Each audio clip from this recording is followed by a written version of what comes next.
Bem, muito bem, muito bem. Romanos, capítulo 11.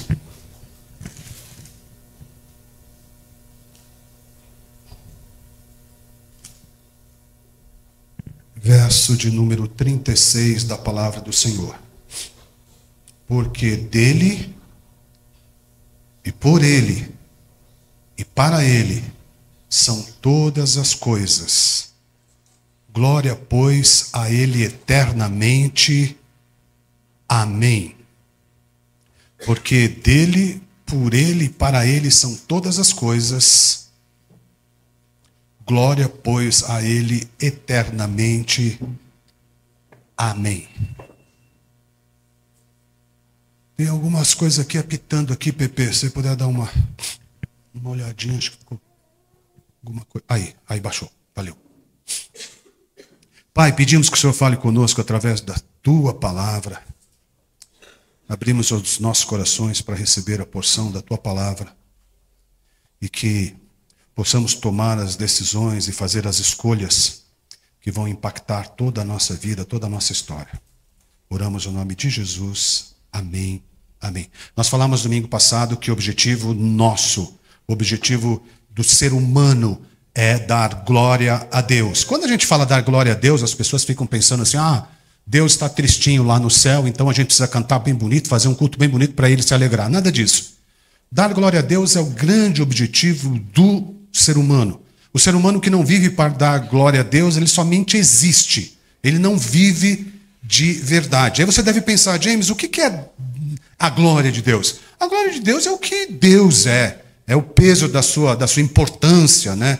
É o esplendor do seu poder, é a presença de Deus, é a bondade de Deus que a gente tanto canta, né? Então essa é a glória de Deus, é o que é o Moisés indo lá falar com o faraó. Eu falo, quem me mandou? Fala que eu sou o que sou, eu sou, né? A minha glória, o meu poder. Então, Deus é a origem de tudo. Nós que somos cristãos, a gente acredita que Deus é a origem de tudo. Nós somos criacionistas.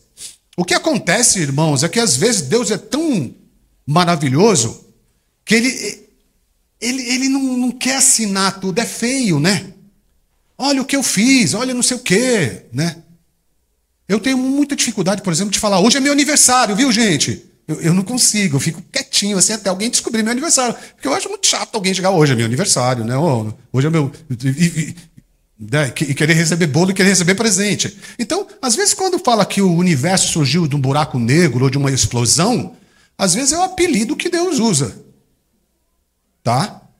Então, tudo que existe, toda a origem é o alvo da glória de Deus, né? E onde é que a gente vê a glória de Deus? A gente vê a glória de Deus em tudo. Se você começar a pensar no universo, que as estrelas, os bilhões de estrelas, como a areia do mar, você fala assim, não é possível, James, que o universo seja tão infinito assim, tão grandioso, né? Pensar que sol igual ao nosso existe aos milhões é uma coisa. Então, a glória de Deus está na natureza, a glória de Deus está nas crianças que tocam aqui o seu violãozinho. O Paulo vai escrever assim que a criação nos faz conhecer a glória de Deus, né? Ao Senhor. Então, a gente vê. Você vai visitar o zoológico, você vê a glória de Deus. Falando que Deus criativo, que Deus sábio, que Deus inteligente, né? Se você vê o pôr do sol, você fala assim, os céus declaram a glória de Deus. Um dia faz declaração a outro dia, e uma noite mostra sabedoria a outra noite. Deus mostrou a sua glória no jardim do Éden, conversando com Adão. Deus mostra a sua glória no deserto com Moisés. Eles conversavam face a face, Moisés e o Senhor. E agora, no Novo Testamento, nós vemos a glória de Deus em Cristo. Então, a Bíblia, quando a Bíblia é levada isoladamente, num contexto, aí a Bíblia diz tudo que você quer que ela diga. Mas a Bíblia tem um começo, um meio e um fim. E agora no Evangelho, de Malaquias a Mateus, Houve um grande período de silêncio onde as pessoas achavam que Deus não iria mais falar com ninguém. Deus não usa generais, Deus não usa profetas, Deus não usa mais uma nação. Deus agora não fala. Existe um período muito grande entre Malaquias e Mateus, mas agora explode o grande amor de Deus vindo pessoalmente, e João começa: no princípio era o Verbo estava com Deus, e o Verbo era Deus, e o Verbo se fez carne e habitou entre nós, e vimos a sua glória. Então Jesus é a manifestação física aqui na terra da glória de Deus, que veio para nos redimir dos nossos pecados. Veio pegar todos os pecados do James e cravar na cruz. E falar: James, isso é uma nota de $3, não existe. Se alguém estiver te acusando de pecados lá atrás, eu já paguei. O meu sangue te perdoou dos pecados e ele nos religou a Deus. E agora, nos últimos dias, quem Deus está usando para manifestar a sua glória? A igreja. Não é o PT, não é o PL, não é os partidos do Trump, não é. Deus está usando eu e você para manifestar a sua glória e o seu poder. Ou seja, Deus quer que as pessoas vejam Cristo em você, que vejam Cristo em mim. E a pergunta, para a gente continuar a mensagem, essa introdução de domingo passado: como é que então, James, eu posso dar glória a Deus? Como é que eu posso glorificar a Deus? Já que o objetivo do universo é assim: a borboleta existe para voar, o cachorro para latir, né? A cobra para rastejar, e eu existo para glorificar e exaltar a Deus. Esse é o grande propósito da nossa vida. Então eu falava de 5 maneiras que a gente pode dar glória a Deus. A primeira: a gente dá glória a Deus quando a gente adora a Deus. E quando a gente fala que nós damos glória a Deus ao adorá-lo, a gente já pensa em cantar. A adoração tem pouco a ver com música, com canções somente. Aliás, a canção que nós temos cantado bastante aqui, Pedro e eu, é uma canção que o refrão fala: lamento, Senhor, por não cantar de coração. A gente canta no automático, a gente não sabe nem o que está dizendo. E a gente está cantando agora: lamento, por viver só para mim mesmo, lamento. Então, o adorar ao Senhor teu Deus, adorarás. Adorar é o nosso primeiro dever para com Deus, né? O que é adorar? Adorar é apreciar Deus. Falar: nossa, Deus... O texto bíblico fala assim: provar e ver de que Deus é bom. É uma experiência antropofágica mesmo, de comer a carne de Jesus. Aliás, Jesus, os católicos não comem carne na Páscoa, mas Jesus fala assim que tem que comer. Ele fala: quem não comer da minha carne e beber do meu sangue não é digno de mim. A gente tem que se alimentar de Jesus a um ponto de expressar a glória de Deus. Fala: poxa, ele está manifestando a glória de Deus, né? Então, Deus deseja que a nossa adoração não seja uma coisa imposta, né? Mas por amor, por ação de graças. Esses dias a Rafinha estava lá em casa, ela dormiu ontem em casa. Eu não sei se foi hoje isto. E dormiu em casa aí o Pepe e Bia com muita saudade da Rafa. Não sei se foi hoje ou anterior. Aí Pedro, com o jeito dele: vem aqui, Rafa, dá um beijo no seu pai, né? E ela fica assim, porque ela quer brincar, né? Tá com as tias, tá com todo mundo. Aí Pedro aperta ela e não solta enquanto ela não dá um beijo. Ela deu um beijo. Eu falei assim pro Pedro: beijou, mas foi forçado. Então a adoração não pode, claro que foi uma brincadeira do Pedro, a adoração tem que ser aquela coisa assim. Eu estava num churrasco em casa, um tempo atrás, né? Fazendo churrasco, me matando na churrasqueira, meu. Sabe que churrasqueiro sofre, né? Então, fazendo comidinha para os meus filhos, para Silvinha, para as filhas, para o Pedro. Aí, de repente, o Pedro chega do nada por trás da mãe dele, abraça e começa a beijar a mãe. Eu olho aquilo, eu falei: cara, tipo, isso não vai acontecer comigo, né? Tipo, claro que o Pedro me ama, a gente tem... Mas foi tão espontâneo o que ele fez, né? Nosso pai, às vezes, a gente brinca: vem aqui dar um beijo no seu pai, menino. Na adoração não vale isso. Se você tiver que vir no culto obrigado, tô vindo porque... Ou atrás de uma bênção, ou atrás... A gente glorifica a Deus, né? A maneira de dar glória a Deus é uma maneira de dessa adoração ser motivada por amor, por ação de graças. E você chegar na igreja e falar assim: Senhor, eu tenho muito mais do que eu preciso para viver. Você tem uma casa, você tem uma cama gostosa. Muitos de nós dormimos em travesseiro de pena de dinossauro. Entendeu? Coisa rara. Será que é justo a gente continuar pedindo? Então a adoração tem que ser espontânea, né? Não pode ser forçada. E Deus, quando Ele vê essa adoração, porque Deus nos dá esses sustos, né? Ele nos abençoa. A Carminha, aquela mamãe linda que está ali atrás, ela faz uma carne de panela como ninguém. Não adianta, Cris, você tentar imitar, você não vai conseguir. Você é uma cozinheira de mão cheia, o seu grão de bico é maravilhoso com linguiça, mas a carne de panela da Carminha, e ela parece que ela faz de propósito pouquinho, assim, ela não faz muito, pra gente ficar com aquele gostinho de quero mais. Né, Pepe? Às vezes a gente chegava da faculdade lá, Carminha, tal, e era um... Então, e quando eu estava comendo, quando a gente come a carne de panela da Carminha, ela fica perto para ver a reação. Com aquela farofinha de ovos quentinho. Mãe! Ela fica assim, toda felizona, porque a gente está recebendo uma bênção, está se alimentando, e ela está muito feliz por ser parte disso. Então Deus, quando Ele nos abençoa, e a gente tem esse coração de dar glória a Deus, acontece essa simbiose dele ficar satisfeito. Ele fala: isto, é isto. Que prazer em te abençoar, meu filho. Que prazer em fazer essa carne de panela para você. Porque Deus é bom, e a sua bondade dura para sempre.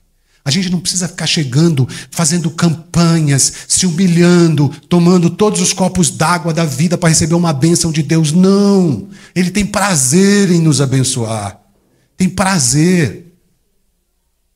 Então, assim, nós glorificamos, nós adoramos ao Senhor quando espontaneamente damos graças, ações de graças, quando louvamos também, né? Quando você usa a sua vida para glorificar a Deus, né? Tem um versículo na Bíblia que fala assim: tudo que você fizer, você vai prosperar. Quando você começa a entender a sua vida, que ela existe para glorificar a Deus. Eu vou dar o meu melhor. Faça sempre essa pergunta: o que eu vou fazer? Vai adorar a Deus? O que eu vou fazer? Vai adorar a Deus? Então nós damos glórias a Deus quando nós o adoramos, né? Quando nós o adoramos. A segunda coisa, a primeira, quando a gente adora a Deus, nós podemos glorificar a Deus, né? Nós podemos dar glória a Deus quando nós amamos outras pessoas, quando nós amamos outros crentes. Lá em 1ª carta de João fala assim: sabemos que passamos da morte para a vida. Como é que nós sabemos que passamos da morte para a vida? Quando nós amamos o nosso irmão. Eu sei, irmãos, que tem crente que não é fácil amar, né? Eu sei, irmão, que todo grupo tem algumas pessoas difíceis. Se no seu grupo não tem uma pessoa difícil, talvez você seja a pessoa difícil. Mas é muito comum isso daí, é muito comum. Eu tinha um jovem aqui na igreja que, nossa, como ele pegava no meu pé. Ele pegava muito no meu pé. E eu entendi com o passar do tempo que eu deveria amar aquele jovem porque ele era um guardião da minha alma. Ele estava me fazendo melhor. Quando eu preparar minha mensagem, eu falei assim: não dá para enrolar não. Eu tenho que estudar. Ele vai estar lá no segundo banco. Era um guardião da minha alma. Eu sei que tem pessoas que pisam no nosso pé e a gente fala assim: desculpa porque eu coloquei meu pé debaixo do seu. E ele ainda responde assim: de nada, da próxima vez não coloque. O ambiente da igreja: eu não vou na igreja porque lá, tem muita gente difícil. Tem muito hipócrita na igreja. Tem lugar para mais um, pode chegar. A igreja é esse espaço, a igreja é uma oficina. Eu estava fazendo uma escolinha em Taubaté. Aí vinha aqueles baixotinhos assim, né? Os menininhos, tudo pequenininho. Aí a professora brecou a filazinha deles, e eles vêm tudo em fila, assim, né? Quando brecou, mas foi um efeito dominó, assim, ó, pá! Eles, um derrubando o outro. Aí o menininho levantou, bravo, você tá desbeiçando toda a minha roupa, tal, e começou uma confusãozinha entre os baixinhos. Às vezes a igreja é assim. A igreja não é o Museu de Santos. A igreja não é amar quem gosta da gente, amar quem a gente tem afinidade. A Bíblia fala assim, Jesus falou uma coisa que ninguém tinha dito, nem Sócrates, nem Platão, nem ninguém. Ame os seus inimigos. Então, como é que eu posso dar glória a Deus? Amando outros crentes. Tome a decisão de amar. É sua e minha responsabilidade aprender a amar como Deus amou. A gente fala muito daquele versículo, amar a Deus sobre todas as coisas e ao próximo como a si mesmo. Mas Jesus deu um novo mandamento. A gente precisa prestar atenção nisso. Jesus fala assim, um novo mandamento eu vos dou. Não é esse antigo aí. Ame o seu próximo como eu vos amei. Aí é um desafio muito grande que nós nunca vamos conseguir chegar, mas a gente tem que estar nesse caminho e falar, tá, eu quero aprender a amar. Terceira coisa, então a primeira, damos glória a adorá-lo. Segundo, amando outros crentes. Terceiro, a gente dá glória a Deus nos tornando como Cristo. O grande objetivo de Deus é ter muitos filhos parecidos com Jesus. Não é se tornar Deus no seu poder, na sua onipresença, na sua onisciência. Não é isso. É você ser parecido com Jesus. Eu mesmo, se eu ficar andando muito com mineiro com sotaque muito... Eu ia muito para Juiz de Fora, né? Lá o pessoal fala que é o mineiro do brejo. Juiz de Fora, eles têm preguicinha de falar a frase toda, então eles comem algumas palavrinhas. Em vez de falar Juiz de Fora, eles falam, é Juiz de Fora. Tinha uma mineirinha que frequentava aqui, Silvinho, não sei se você lembra dela, uma bênção ela. Ela fala assim, Deus abençoe a sua vida. Não, ela fala, é bem demais da conta. Pastor, é bem demais da conta. O que ele está falando? É bem demais da conta. É bênção demais da conta. Então, eles vão comendo Então, quando você começa a andar com Cristo, você começa a pegar o jeitão dele. A gente até peca. Mas quando peca, mas dói, hein? Dói. Por que eu fiz isso? Como é que eu pude, né? Então, o plano de Deus é esse, é que você se torne cada vez mais parecido. Porque, vamos ser sinceros, irmãos, isso aí é custo virar um clube aqui, para a gente cuidar dos filhos, cuidar do outro, cuidar das finanças e a gente melhorar de vida, não valeu a pena. E se a gente chegar lá no céu e Jesus nos perguntar que tipo de gente você passou a ser depois que você me conheceu, hein? Você ficou parecido com Jesus? Teve o jeitão dele? Como é que foi isso? Paulo vai falar que ele tem dores de parto, até ver a imagem de Cristo formada nos crentes. Então esse é o grande objetivo, que Cristo seja formado em nós, né? Então maturidade espiritual não é conhecer a Bíblia toda, fazer teologia. Maturidade espiritual é quando a pessoa se parece com Jesus. Quanto mais você desenvolve o caráter cristão, caráter é cunho, é aquilo que marca a moeda. Quanto mais você desenvolve isso, mais você glorifica e exalta o nome de Jesus. Quando você aceitou Jesus, quando você entregou sua vida para Jesus, Ele te deu uma nova natureza. Te deu uma natureza nova. Mudou a sua natureza, que você deve levá-la para o resto da sua vida e deve dar continuidade. Então, damos glória ao adorá-lo, damos glória ao amar outros crentes, damos glória a nos tornarmos como Cristo. As duas últimas. Damos glória servindo outras pessoas. A gente glorifica a Deus, a gente exalta a Deus quando a gente serve outras pessoas, né? Quanto do seu tempo, quanto do meu tempo nós gastamos ajudando outras pessoas? Já estamos no meio do ano, gente, e aí? Foram quase 200 dias. Quanto desses dias nós gastamos ajudando e servindo outras pessoas. Deus não lhe dá dons para propósitos egoístas. Deus não lhe dá dons para... eu sou um grande guitarrista, agora eu vou fazer um show para as pessoas me aplaudirem de pé, porque eu. Paulo fala assim, não sou mais eu quem vive, é Cristo quem vive em mim. E Deus me deu dons para a glória dele, para servir outras pessoas. Os meninos vêm aqui tocar para que a igreja possa elevar o louvor ao Senhor e assim um ajudando o outro. O Pedro vai dizer que cada um deve ser cuidadoso com os dons que recebeu do Senhor. Deus tem dons para cada um de nós. Não pense você, meu amigo que está aqui, nossa, James, eu acho que eu não tenho nada. Eu não tenho nenhum donzinho. Tenho sim. Tem. Vá em frente, eu tenho certeza que Deus te deu. Você pode chegar mais cedo, você pode ajudar alguma coisa na igreja. Você pode tentar convidar algumas pessoas aqui. Nós recebemos uma vez aqui um cantor na igreja, ele era um maluco de Jesus. Sabe a minha mensagem, tô doido por Jesus? Ele era o doido, chamava Brother Simeon.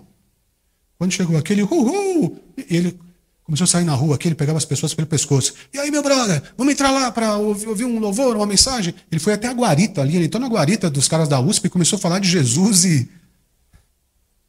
Eu falei assim, que loucura santa. Então, Deus deu isso para ele, mas talvez deu outra coisa para você. De você orar, chegar um pouquinho mais cedo, de você ajudar. Às vezes, acaba o culto, eu estou aqui, vem uma criancinha para ajudar eu fechar o case. Me ajudou a fechar o case. Poxa, que bênção, isso aí já me abençoou hoje, olha só. Né? Pegar o pastor Binho lá, que a gente pensa, o pastor Binho tem que orar por mim. Não, ora por ele. Ora pelo grupo de mulheres. Ora aqui antes dos cultos. Deus te deu dons. Não pensa que, olha, os melhores discípulos, os mais equilibrados, foram os que mais deram problema. O Judas era o economista, que sabia tudo. Olha como é que ele terminou. O Pedro era descontrolado, ele cortou a orelha do soldado. Ele era... O João era todo sensível. Ficava no coração dizendo, Senhor, tal. Olha o que Jesus fez com eles. Se transformaram em homens que usaram a sua vida para abençoar outros. Como é que a gente glorifica a Deus? Indo para a igreja para a gente melhorar de vida e ganhar bastante dinheiro? Não tente, querido, fazer isso, porque você vai se frustrar. Mas se você usar o que Deus tem te dado para a honra e glória do Senhor, você vai ver. Então nós damos glórias a Deus servindo outras pessoas. E para encerrar, nós damos glórias a Deus falando de Jesus. Falando de Jesus. Tem duas coisas que a gente não vai conseguir fazer no céu que eu acho melhor você começar a fazer aqui. Pelo menos uma delas. Não as duas. Uma coisa que você não vai conseguir fazer no céu e que você não deve fazer aqui. Pecar. No céu não vai ter pecado. A gente não vai conseguir pecar no céu. Porque nós seremos completamente renovados. Quando eu falo de céu, gente, não é a nuvenzinha lá. Está quase acontecendo. A inteligência artificial está aí. Está descendo uma cidade. É a IA. Não é a IA. É a Nova Jerusalém. Sua terra vai ser restaurada. E aí nós vamos, os que morreram em Cristo serão ressuscitados, num corpo glorificado, né? E aí os crentes ficam cheios de onda. Mas ninguém vai conhecer ninguém. No céu não vai casar. O crente, às vezes, é especialista em transformar o céu no inferno. Não vai ter cachorro. Tem um crente que falou para mim, não vai ter cachorro. Que a Bíblia fala que os cães vão ficar de fora. Eu falo, a Bíblia falou que o cão, o seu jegue, é os maus obreiros. O sujeito morreu, chegou no céu lá, Rafa. Eita, coisa boa, eita. Vamos celebrar. Quarta-feira aqui, tem jiu-jitsu? No céu não tem jiu-jitsu. Ficar se agarrando aí. Quinta, futebolzinho? Também não tem futebol. Que negócio de vai Corinthians, São Paulo. Também. Violãozinho com um pouco de vinho, sexta-feira à noite? Vinho, você está maluco? Aí os crentes ficam arrumando desculpa. Mas o vinho que Jesus bebia não era álcool, não tinha álcool. Aquele versículo, não vos embriagueis com vinho, eu acho que deve ser do Alcorão, não é da Bíblia. Ele fica arrumando desculpa para tudo. Aí, tá, não tem também, não. Uma caixetinha? Não, baralho aqui também não. O cara ficou bravo, falou, que raio de céu que é esse aqui, meu? Alguém chegou para ele e falou, quem disse que você está no céu? Cuidado com a propaganda enganosa, viu? Tem um monte de coisa falando para você, faz isso aqui que é bom. Gasta a sua vida desse jeito aqui, que você vai. Não tente. Lembra do epitáfio lá do cara que morreu e falou assim, eu tentei ganhar a vida com os meus bens, Não tente, não vale a pena. Então nós no céu não vamos poder pecar. E aqui a gente deve evitar o pecado. Mas uma outra coisa que a gente não vai poder falar no céu é evangelizar outras pessoas, é falar de Jesus. Lá não vai precisar, porque é tudo crente. Aproveita para falar aqui. Quantas pessoas precisando ouvir de Jesus? Quantas pessoas, irmãos? Quantas pessoas precisam ouvir uma palavra de vida, de esperança? E a gente dá glória a Deus quando a gente fala dele para outras pessoas, do seu jeito, da sua maneira. Existe sim o dom de evangelismo. Eu brigo com algumas pessoas que têm esse dom, porque eles forçam outras pessoas a fazerem o mesmo. Tinha um homem chamado Bill Bright, ele foi o fundador da Cruzada Estudantil para Cristo. Ele pegava um avião, ele gostava de evangelizar no avião. Ele ficava do lado do avião e já começava a evangelizar as pessoas. E aí as pessoas aceitavam Jesus. E ele chegava para os estudantes e falava, eu acabei de evangelizar, você pode fazer isso? Não pode, tem estudante que é tímido. Às vezes você vai pegar uma Maria Luísa, uma menininha aqui da igreja, uma Bia, uma Laura. Ela vai travar, ela não vai conseguir falar. Então tem pessoas que têm o dom de evangelizar. Tem pessoa que vê cachorro, ele começa a evangelizar o cachorro. Né? Começa a evangelizar o cachorro, evangeliza tudo que se move. Mas se você não tem o dom do evangelismo, você pode falar de Jesus do seu jeito, contar a sua história, o seu testemunho. E as pessoas vão ser tocadas, porque essa é uma função universal de todos os crentes, testemunhar da sua fé. Então, fale de Jesus para outras pessoas. Eles precisam ouvir a mensagem do Evangelho. Vamos ficar de pé?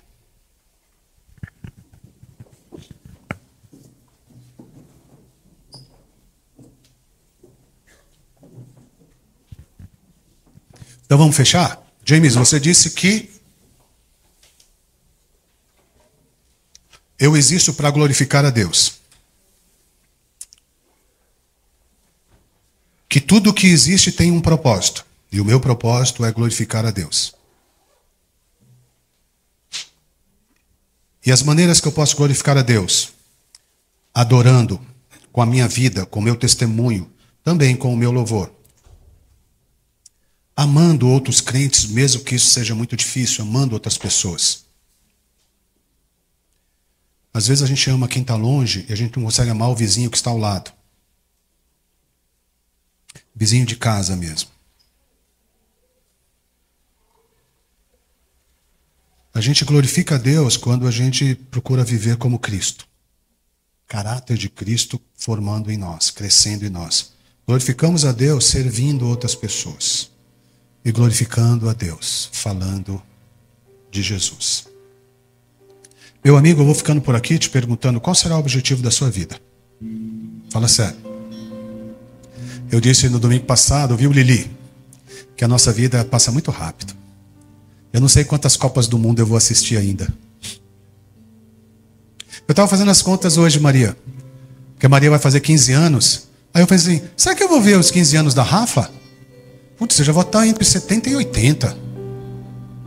Ah, tomara que sim. Mas talvez você aqui que tem menos de 30, 20 e pouco, você não tem garantia de que vai viver. Qual é o objetivo da sua vida? O que vão dizer a seu respeito quando você partir? Você vai viver para você mesmo ou você vai viver para a glória de Deus? Sim, irmãos, às vezes viver para a glória de Deus é o caminho mais difícil. Mas é o santo e vivo caminho. Até Jesus teve dificuldade com isso. Pai, se possível for. Mas ele cumpriu o propósito de Deus para a vida dele, que foi se entregar na cruz por mim e por você. Será que Jesus ia rejeitar isso para viver uma vida confortável e egoísta? Você e eu enfrentamos a mesma escolha. Vai viver para os seus propósitos, para os seus objetivos, ou você quer viver para a glória de Deus? Quem quiser ganhar a sua vida, perdê-la. Mas quem gastar a sua vida por amor de mim e do Evangelho, esse vai ganhar. Meu amigo, hoje é dia 30, agora são 20 horas e 16 minutos. Esse é o momento de você definir essa questão na sua vida. Já passou da hora. Você vai viver para quem? Para você ou para Deus? Nesse exato momento, Deus está convidando você para viver uma vida para a sua glória, cumprindo o propósito que Ele estabeleceu para você. Essa é realmente uma única forma de viver. O resto é existir. Quando nós começamos essa igrejinha 26 anos atrás, eu tinha um sonho de ter uma igreja muito grande. Quero ter uma igreja com 2, 5, 10 mil pessoas, bombando, igreja, isso e aquilo. E o tempo foi passando, e o Senhor soprou no meu ouvido assim: você precisa ser fiel ao propósito que eu coloquei em suas mãos. E o propósito que eu coloquei em suas mãos está na Avenida Frânio Peixoto 155. Lá tem mais ou menos umas 100 cadeiras. Nesses 26 anos não vai passar muito disso, viu? Mas é o que eu preparei para você. É o que eu preparei para sua família. É o propósito que eu tenho para você. Meu querido, seja fiel ao propósito que Deus estabeleceu para a sua vida. Você quer viver para a glória de Deus? Feche seus olhos, abaixe sua cabeça. Olhe assim comigo.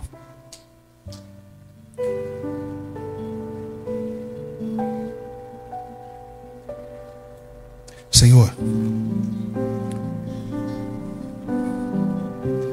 nós não queremos o Senhor para recebermos as bênçãos e as benécias desse mundo, para viver regaladamente. Eu sei, Pai, que o Senhor tem dado isso a gente. O Senhor tem dado isso a gente. A gente vive num país que 96% da população não tem o que a gente tem quando chegar na nossa casa agora. Internet, televisão, geladeira, carro, conta bancária. Seria tão pequeno da nossa parte vir para pedir. Ter um Deus para realizar os desejos do nosso coração. Mas hoje somos confrontados diante da Tua voz, da Tua palavra, de tomarmos uma decisão de vivermos para Ti. Vivemos para Ti, Senhor, para o Teu propósito.